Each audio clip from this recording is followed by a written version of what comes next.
Hello, this is Mike, and today I'm going to talk about some things you can do in solo role-playing that you can't with a group. But before we can get into it, I would like to address something I've seen people concerned about. The separation of character and DM problem.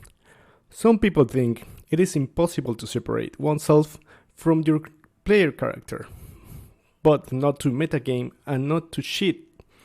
For example, to save her from dying. But it's totally possible.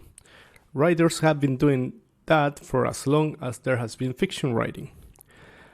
And when they fail, we get what we know as Marisus, right?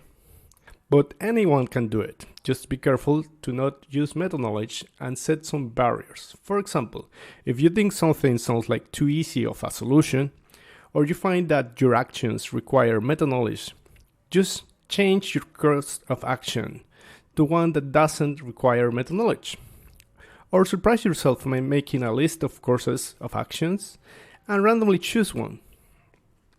On the other hand, who cares?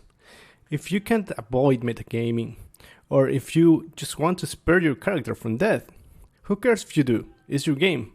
As long as you're having fun, you're doing it right.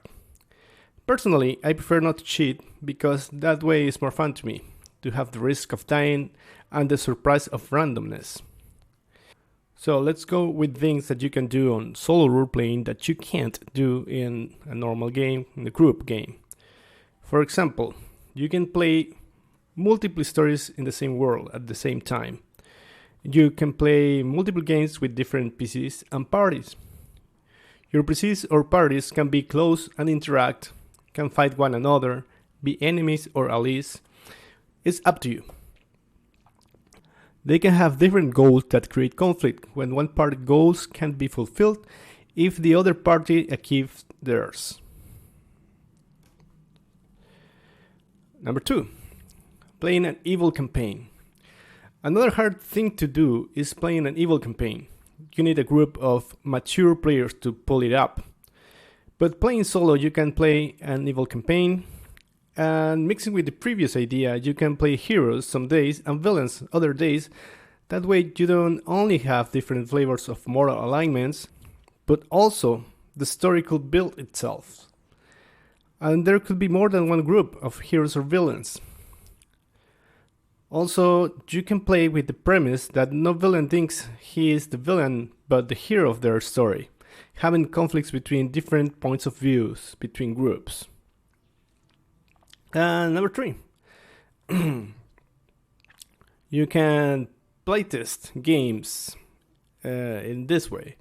You can prepare a game, play it, and if it's really fun, if it gets you really excited, you can keep playing it.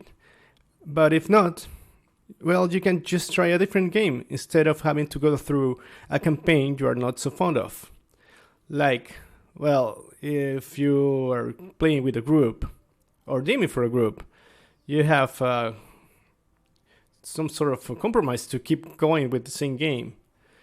But this way you can just try different games and you will probably find a game that you will be excited to go back to and play a lot. Well, that's it for today. Thank you very much for watching. Don't forget to like and subscribe.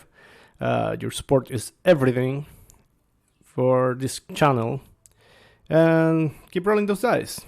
Goodbye.